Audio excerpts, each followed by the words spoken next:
Good morning, everyone. In this session, I shall describe certain sports and knowledge boosters to learn pharmacology, and it will enable all of you students to face the viva and perform well in examination. This is the prime purpose of this presentation. Now, this is a pictorial that shows the composition of DNA of bacteria, Mycobacterium tuberculosis. Now, site 1 shows the enzyme RNA polymerase that is involved in formation of messenger RNA. The question asked is an anti-tubercular drug that acts on site 1. The answer is rifampicin that binds with beta subunit of DNA-dependent RNA polymerase, thereby inhibiting RNA synthesis in mycobacteria. This is the main mechanism of antibacterial and antimycobacterial action of rifampicin. Another question which can be asked in viva is mention one drug each that inhibits bacterial RNA polymerase. The answer is fidexomycin, rifaximin. Rifaximin, as you all know, is a rifampicin derivative. Is used in irritable bowel syndrome. A drug that inhibits viral RNA-dependent RNA polymerase, remdesivir, which was used during COVID-19 infection. And a drug that inhibits viral DNA polymerase there are many drugs actually. For example, acyclovir for herpes and lamivudine for hepatitis B. Spot 2 could be the same structure of mycobacteria envelope that will show cell membrane and cell wall. Site 2 is the site for cell membrane, and the question is mention an anti-tubercular drug that acts on site 2. Answer is pyrazinamide has multiple actions, and important action is inhibition of cell membrane synthesis in mycobacterium. Pyrazinamide is converted into active form pyrazinoic acid, and that is converted by mycobacterial pyrazinamidase enzyme. This pyrazinoic acid inhibits mycobacterial cell membrane metabolism and transport function. The third is mention an anti-tubercular drug that acts on site 3. Here site 3 shows cell wall of the mycobacterial tuberculosis. And ethambutol inhibits synthesis of mycobacterial cell wall. It inhibits arabinosyl transferase 3 enzyme that is required for transfer of arabinose into arabinogalactan structure in the cell wall. Now, these enzymes and arabinogalactans are needed for polymerization reaction, and that makes an essential component of mycobacterial cell wall, and that synthesis is inhibited. Which other anti-tubercular drug can also inhibit mycobacterial cell wall? The answer is cycloserine, which acts like penicillin. Spot 4. Mention an anti-tubercular drug that acts on site 4. Site 4 is the membrane site of formation of energy from ATP hydrolysis. Through ATP synthesis, there is formation and hydrolysis of ATP to maintain the membrane function in mycobacterium tuberculosis. Newer drug, bidaquiline. It inhibits ATP synthesis by binding with the subunit C of the ATP synthase enzyme in the mycobacterium tuberculosis, and that leads to inhibition of pump activity of ATP synthesis, thereby impaired energy metabolism occurs. This is the main mechanism of action of bidaquiline. Spot 5 is mention one drug that causes spastic paralysis of Ascaris lumbricoides. Pyrantel payment is a time-tested drug that stimulates nicotinic receptors in the womb musculature and causes persistent depolarization with tonic paralytic spasm. Question can be any other drug that causes tonic paralysis in Ascaris? The answer is ivermectin. Its mechanism is unique. Ivermectin binds to glutamate activated chloride channel that is found in nematode nerves or muscle cells, and here it causes hyperpolarization by increasing intracellular chloride concentration that results in paralysis. The binding site is shown here as X on the glutamate guarded chloride channel. Spotter 6. Mention one drug that causes spastic paralysis of this worm, tapeworm. This is a tapeworm. Important drug of choice for tapeworm tinea solium saginata infestation is praziquantel that causes calcium leak from the membrane calcium channels. So there is intracellular concentration built up and that results in spastic contractures. Here somebody may ask you, what is the drug of choice for neurocysticercosis? Then answer has to be albendazole. Spotter 7. Mention one drug that inhibits microtubular polymerization in Ascaris lumbricoides. The answer is albendazole and mebendazole. Both share same mechanism of action, and that is binding with the beta tubulin and inhibition of parasitic microtubular polymerization, and that causes the paralysis and inactivity in the worm.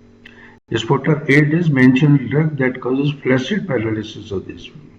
Why is it not preferred nowadays? The answer is Piperazine adipate was the time-tested drug that causes hyperpolarization by a different mechanism than ivermectin. That is GABAergic effect and opening of channel.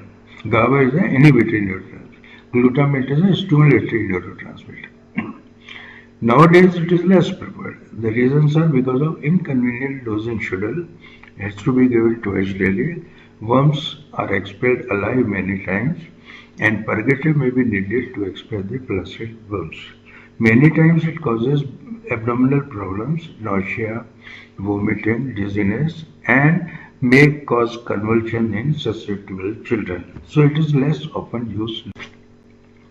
Spot 9 is why is omeprazole given as this form, delayed release capsule?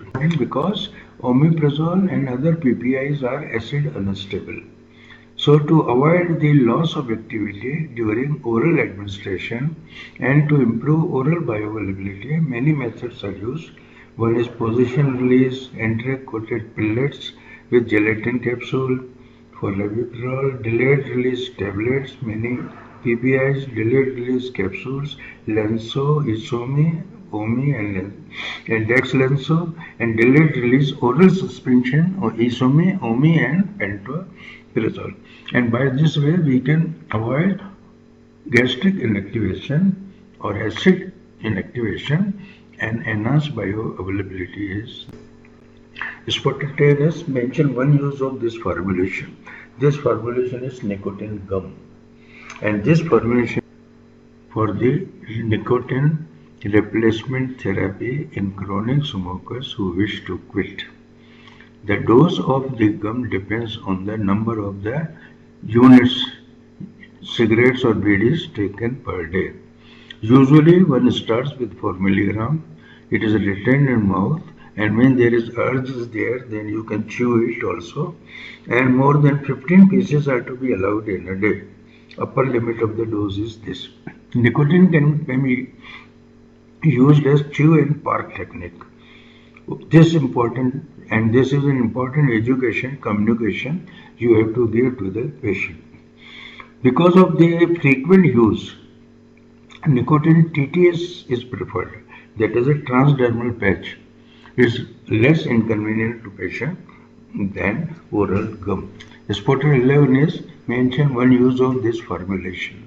This is Varenicline tablet, and this Varenicline by now is used as a long-acting nicotinic receptor agonist, presynaptic nicotinic receptor agonist in the mesolimbal area and nucleus accumbens, where by binding on these receptors, it reduces craving because it blocks the ability of nicotine to generate the reward experience.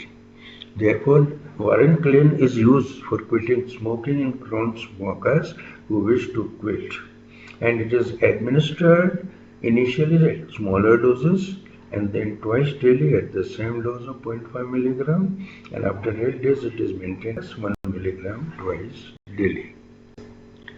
Spot 12 is mention one use of this formulation, and why is there combination of naloxone and antagonist with buprenorphine a partial agonist? The answer is a combination of buprenorphine naloxone is available in the market for the treatment of rapid opiate detoxification under supervision and for maintenance therapy in opiate addiction.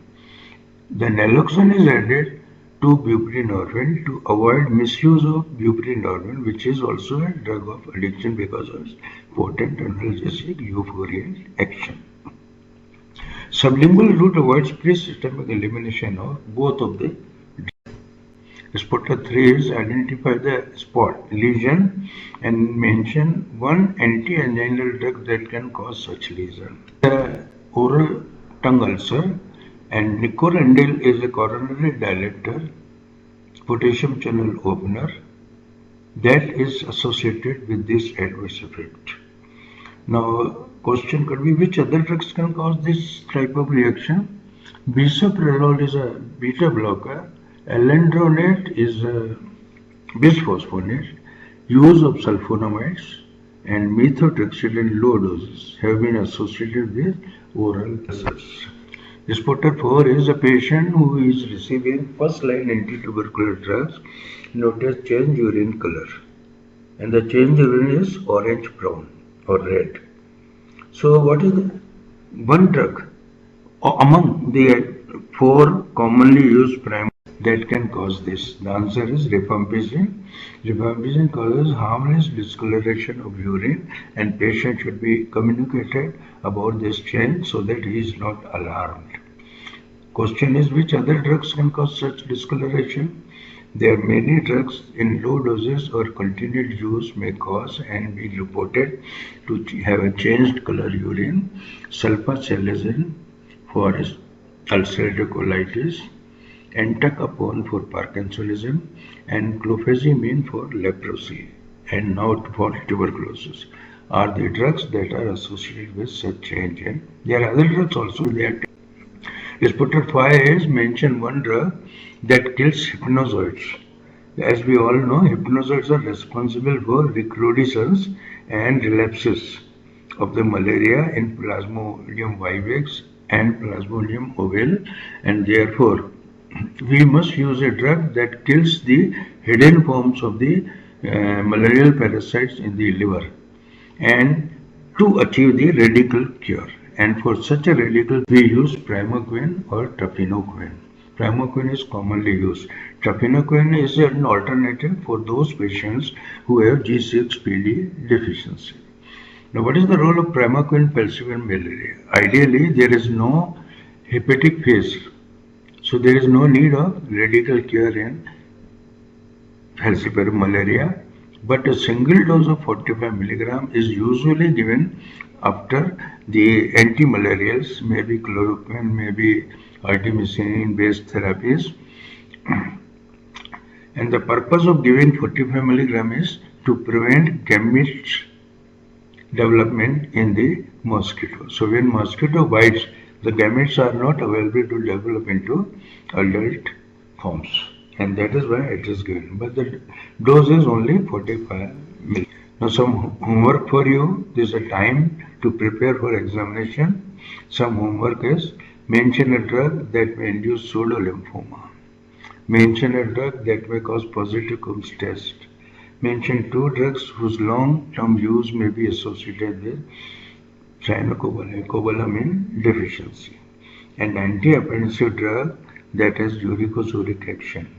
And the last question is a second generation cephalosporin effective against anaerobic infections, particularly B. fragilis. I am sure you will find the answers in your standard textbook. They are not uncommon, they are very important effects, and they will be useful in your future life as well. And wish you good luck. Happy learning.